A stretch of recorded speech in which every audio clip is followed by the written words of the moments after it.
How do you do that? Let all bitterness and wrath and anger and clamor and slander be put away from you along with all malice. I mean, I could give you the meaning of each of those words. Basically, it's dissing people. It's being disrespectful. It's hurting people. It's wounding people. It's thinking of yourself. I mean, all those words are about the negative way that people do relationships, that look out for number one and hurt other people. He says, don't live that way anymore because you're a brand new creature. Then look at verse 32. Instead, be kind to one another, tenderhearted, forgiving each other just as God in Christ also has forgiven you. Put off negative relationships, put on positive relationships, and this is to the whole body, young, old, men, women, every background.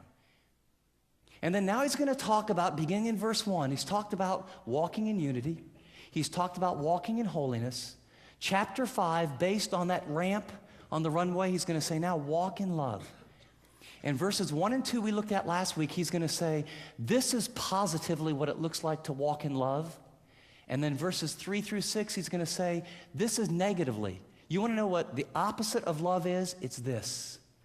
And so if you want to understand what it looks like to walk in love in relationships, there's some positive things you need to do, and there's some negative things you need to stop doing if you're really going to love. In fact, positively, look at the command. It's walk in love, but how? Be giving, caring, sacrificial, and unselfish toward others.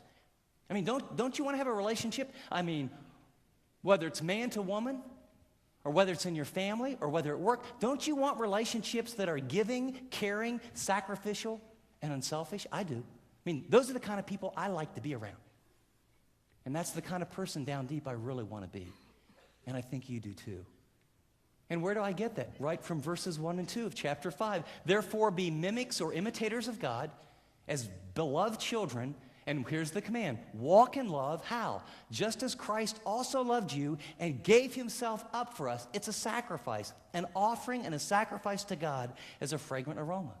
So the topic is walking in love. Now, look at the next page. Negatively, if you want to walk in love negatively, it means you refuse to take, exploit, cheapen, defraud, or substitute sexual activity for genuine love and authentic intimacy. Walking in love positively is giving, caring, being unselfish.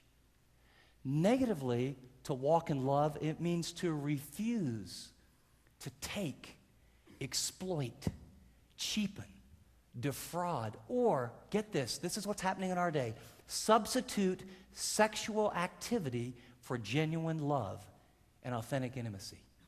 And you say, where do you get that from? Well, look at verse 3. Notice the contrast word. We're to walk in love just as Christ loved us, but do not let immorality or any impurity or greed even be named among you as is proper among the saints. And the word saints just means believers, Christians. He goes on to say, and no filthiness, silly talk, coarse jesting, but rather the giving of thanks. You know, sometimes people say, I don't think does the Bible really say that God forbids sex before marriage? I mean, does it really say that anywhere? It doesn't get any clearer than this. And notice what he says, but let not immorality or impurity or greed. This is not financial greed. In the context here, this is that desire, that greed, just like people want more and more and more and more and more money. This is, I got to have more and more and more and more and more and more sex. You think all these sexual addiction groups are something new? You think that sex is like a drug. What it does to the brain and the desire for the bigger and bigger and bigger hit is why it gets more and more and more perverse. And God says, as a believer, that's not walking in love. I long for intimacy, you long for intimacy, and when two bodies come together, they're intimate for a short time, but where there is no commitment, what you do is like a piece of cardboard and another piece of cardboard get glued together for a short amount of time.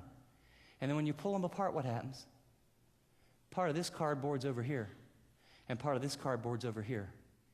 And you know what? When that cardboard meets with someone else and they do it, and it meets with someone else and they do it, you know what happens over time?